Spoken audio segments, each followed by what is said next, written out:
I'm sure you've all heard about the impending doom brought about by the imminent population collapse. But I'm not here to just serve you another big helping of doom slop. Oh God! We're gonna die! What I want to do is tell you why pushing up the birth rates using money is mathematically impossible. The rich countries are trying to deal with this issue by boosting immigration, which oftentimes has the unfortunate side effect of creating a backlash against immigration as well as against immigrants. Now, other countries that want to preserve a high degree of ethnic homogeneity, or countries that are not seen as being very desirable by immigrants, are trying to boost their population by providing incentives. And what I want to tell you in this video is that it is not possible to turn this situation around, practically speaking. First, I'm going to get some of the background information out of the way. So for a population to remain stable, every woman needs to have an average of 2.1 children. This is called the fertility rate. If the average woman has more than 2.1 children over the course of her life, then the population increases, and if on average a woman has fewer than 2.1 children over the course of her life, then the population shrinks. So let's go through what this total fertility rate, the TFR, looks like for some of the big developed countries. The United States TFR sits at 1.66, which is well below 2.1. Canada's TFR is at 1.33, China's is even lower at 1.18, which is almost half of the minimum that it needs. India, which is a developing country, has surprisingly a TFR of 2.01, so slightly below the required threshold. And South Korea has the world's lowest fertility rate at 0.78.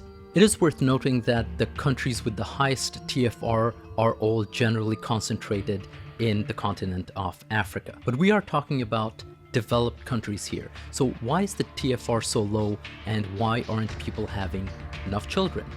There are many reasons that have been offered, from lowered sperm counts to waning religiosity to a terminal decline in cheek clapping. But the truth is that people are drained from raw dog and reality. Jokes aside, the answer obviously is cost, but there is more to cost than you think. So in this video, I'll be going over the direct costs, indirect costs, and ROI. And once I'm done, you'll realize just how insane the costs of raising children really is.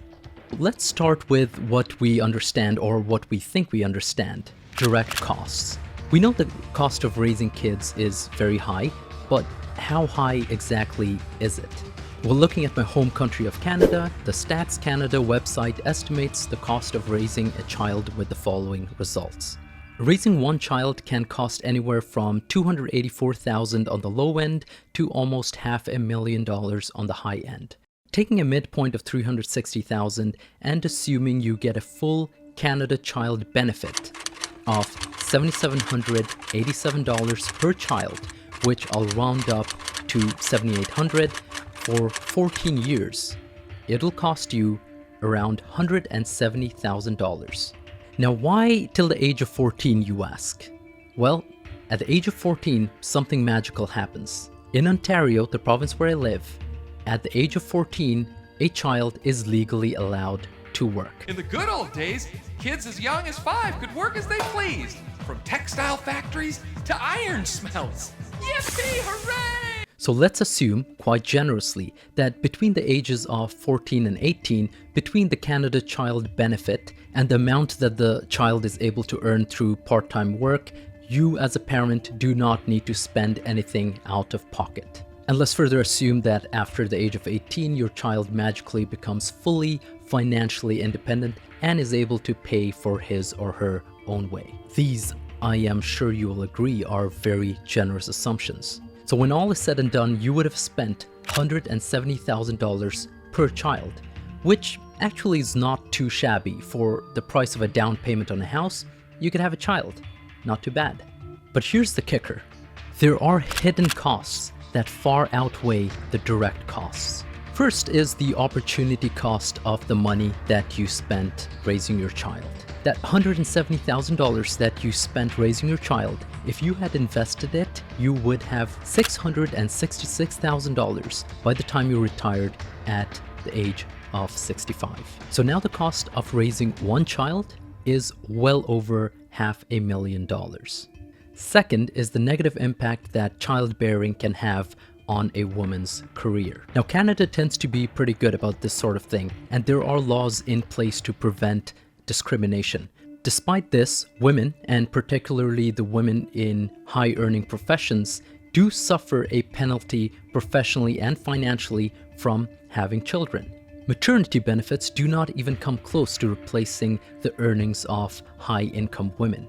Furthermore, women's wages can stay depressed for years following childbirth, and this is known as the motherhood penalty. As women have gained more opportunities, we as a society have increased their opportunity costs for not working. If all a woman could do was be a telephone operator or a secretary in the 1940s, it would make sense for her to stay at home and look after the children, as she would not be giving up too much. But now women can earn much more and also have a wider range of opportunities available to them.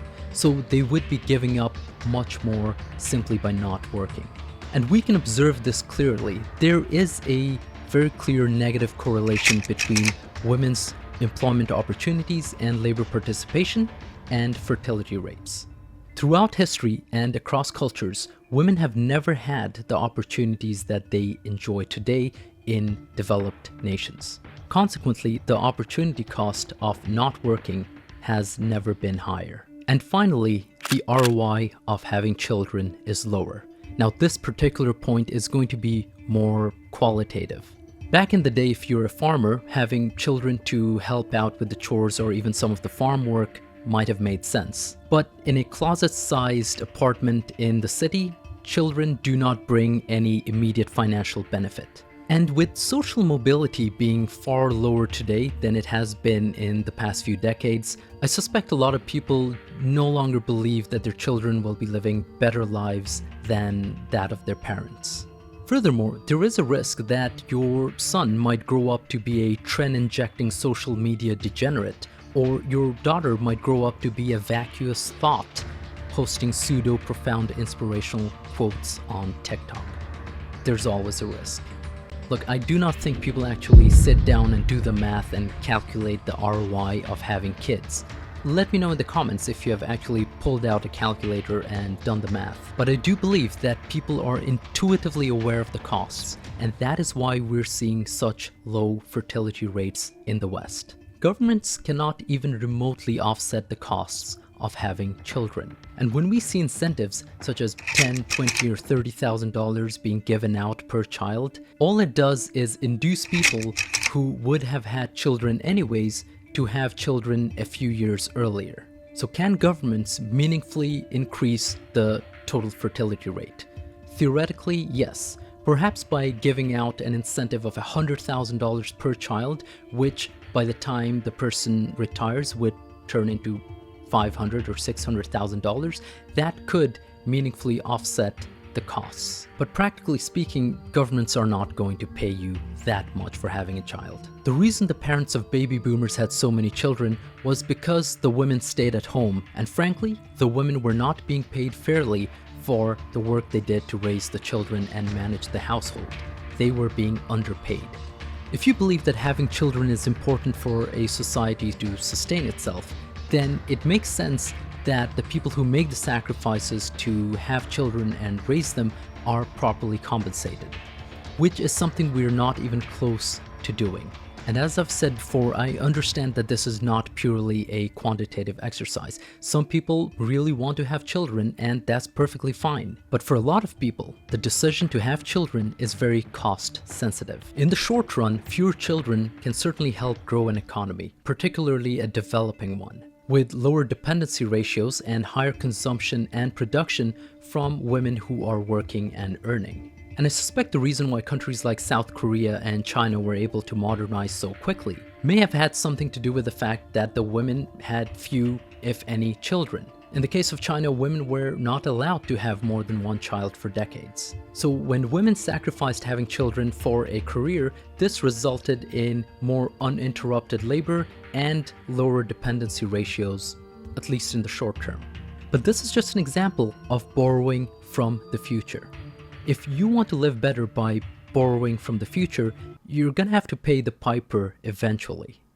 In less elegant terms, You piss in your pants, you can only stay warm for so long.